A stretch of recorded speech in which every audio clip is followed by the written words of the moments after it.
I am horrified at the fact that 179 of our fellow Palestinian healthcare workers are in Israeli detention.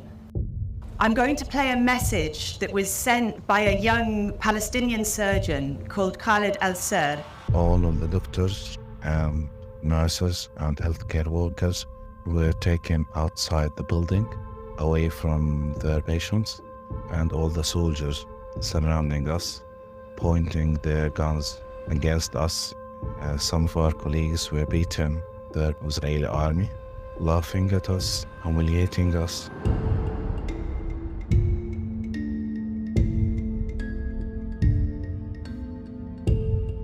179 Palestinian healthcare workers have either disappeared or we believe are in Israeli detention at the moment. The protest is a call obviously for their immediate release, but also to call for an immediate end to the ongoing violence. So I'm here today because I'm a Palestinian healthcare worker, and I have seen with my own eyes how the Israeli occupation and the Israeli occupying forces has systematically targeted the healthcare sector.